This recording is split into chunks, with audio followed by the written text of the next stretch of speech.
Assalamualaikum warahmatullahi wabarakatuh. Ketemu lagi dengan saya Dr. Bram Irvanda dari Irvanda Capital. Kali ini kita akan bahas buku 100 Bagger karya Christopher Mayer di bab ketiga part keempat. Bab ketiga ini berjudul Coffee Can Portfolio. Pembahasan sebelum-sebelumnya itu membahas tentang bagaimana kita itu bisa memegang atau berinvestasi dalam suatu saham dalam jangka panjang. Jadi jangan cuma 1 hari, 2 hari, 1 bulan, 2 bulan, 1 tahun, 2 tahun. Barton Biggs. Jadi subbab ini menjelaskan tentang Barton Biggs. Barton Biggs ini adalah seorang fund manager.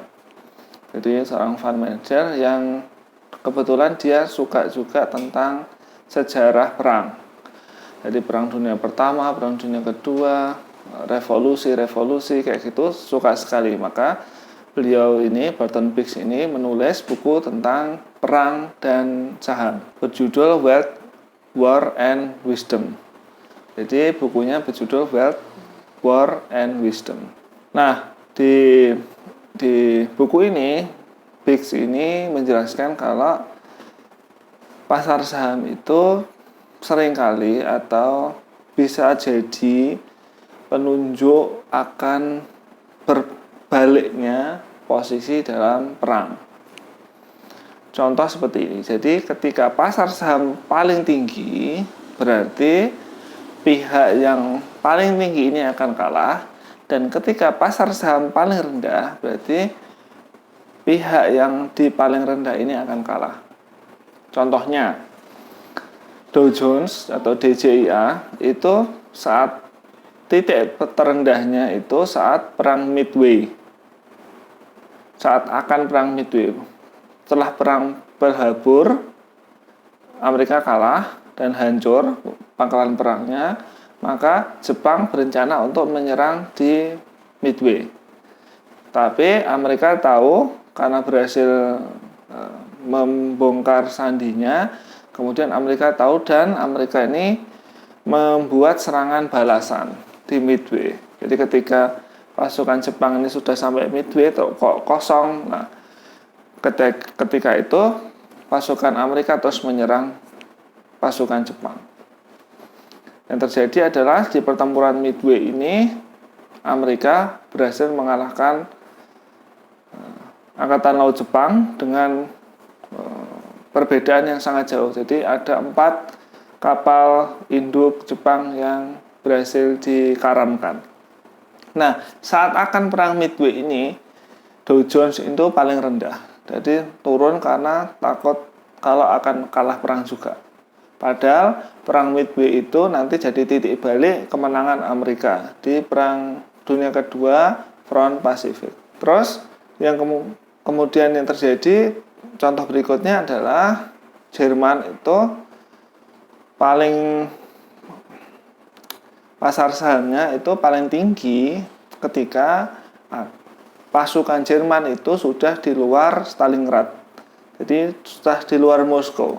Jadi ketika sudah melihat kubah Moskow itu yang terkenal itu pasar saham Jerman lagi tinggi-tingginya. Karena merasa akan menang perang. Padahal yang terjadi adalah pasukan Jerman tidak bisa masuk Stalingrad. Masuk pun dengan akhirnya kalah. Sehingga puncak tertinggi ini di tengah perang itu akhirnya akan menurun. Terus berikutnya British stock atau pasar saham Inggris itu mengalami titik terendah ketika akan terjadi Battle of Britain. Jadi Battle of Britain ini di Perang Dunia Kedua terjadi ketika Jerman itu menyerang Inggris tapi dari udara. Jadi pesawat. Jadi ngebom. Nah, Inggris ini pakai pesawatnya juga itu menyerang, jadi perang di udara. Kemudian yang menang adalah Inggris. Tapi ketika mau perang Battle of Britain itu pasar saham Inggris itu paling bawah. Jadi Barton Biggs itu menyimpulkan kalau ketika jalan suatu perang, terus pasar saham sedang di puncak baik puncak tinggi maupun puncak rendah, berarti itu adalah akan terjadi perbalikan arah. Nah, ini bisa kita gunakan untuk kalau terjadi perang-perang berikutnya. Tentu saja kita tidak ada yang ingin terjadi perang ya.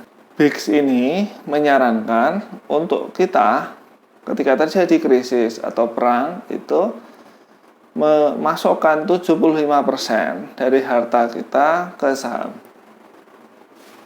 Sedangkan 25% lainnya itu dibelikan sesuatu yang berharga. Jadi yang contoh tanah pertanian. Terus kita nanam sesuatu di situ. Nah, kenapa kok 75%? Jadi saham itu ketika terjadi perang pasti terjadi inflasi.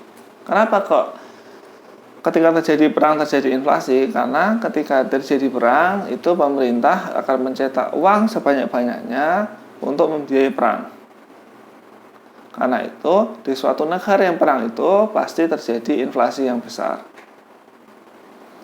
Nah, ketika terjadi inflasi yang besar ini, investasi di saham itu berarti kita punya suatu perusahaan, dan perusahaan itu berarti punya real asset, jadi punya aset yang nyata, punya pabriknya, punya bahan bakunya, punya produknya. Terus jadi punya real asset dan real profit. Jadi profitnya juga ada. Ketika harga naik, produk profitnya juga naik. Jadi seperti itu. Terus Burton BIGS ini menemukan kalau saham itu berkinerja baik daripada aset yang lain saat perang. Contohnya Jerman setelah Perang Dunia Kedua itu saham-saham di Jerman Barat itu tetap bisa tumbuh. Jadi seperti itu. Jadi walaupun terkena Perang Dunia Kedua itu saham-saham akhirnya pulih dan balik lagi. Dan kenapa kok yang 25% itu Burton BIGS menyarankan jangan di saham? Jadi kita tidak tahu, menurut Burton BIGS kita tidak tahu apa yang terjadi. Di suatu negara itu bisa mengalami kurang makan, kurang pangan, kurang produksi pertanian. Karena itu Burton BIGS menyarankan untuk membeli peternakan, terus tinggal di peternakan itu di desa, atau pertanian dan tinggal di pertanian itu. Nah, kemudian yang setelah dibeli itu disiapkan beberapa perlengkapan untuk persiapan kalau terjadi sesuatu. Contoh makanan kaleng, terus biji-bijian, pupuk dan lain-lain. Nah, menurut Christopher Mayer itu Coffee Can Portfolio saat terjadi krisis atau perang itu tidak selalu harus berubah saham. Kenapa? Karena saham ini, contoh kalau kita online trading, pakai online, maka bisa jadi sinyalnya akan tidak bisa, atau terjadi gangguan internet dan lain-lain. Karena itu Christopher Mayer menyarankan kalau tidak perlu selalu saham, bisa juga emas. Jadi emas ini ketika perang pun akan selalu diterima dimanapun kita berada. Coffee Can Portfolio ini bisa melindungi diri kita dari, yang paling utama adalah dari volatilitas emosi kita. Jadi melindungi diri kita dari diri kita sendiri. Ketika terjadi sesuatu di pasar saham atau di ekonomi secara umum, kita biasa akan jadi takut. Jadi kita akan mengikut arus. Jadi kalau di pasar saham itu ketakutan, kita ketakutan juga. Kalau di pasar saham itu optimis, kita optimis juga. Nah, biar tidak terjadi seperti itu, maka Coffee Can Portfolio ini penting. Dan ketika terjadi bencana, itu harus tetap disiplin dengan Coffee Can Portfolio. Jadi jangan diambil minimal sekitar 10 tahun dari suatu saham itu. Kenapa kok minimal 10 tahun? Jadi baru ada 20 saham dari 365 saham yang ditemukan oleh Christopher Mayer sejak tahun 1962 sampai 2014. Jadi dari 365 saham yang bisa 100 backer di tahun 1962 sampai 2014 itu baru ada 20 saham yang bisa mencapainya di bawah 10 tahun. Karena itu, Christopher Mayer mensyaratkan kita memegang suatu saham itu minimal 10 tahun. Tapi kalau saham itu masih tumbuh, ya tetap dipegang lebih dari 10 tahun.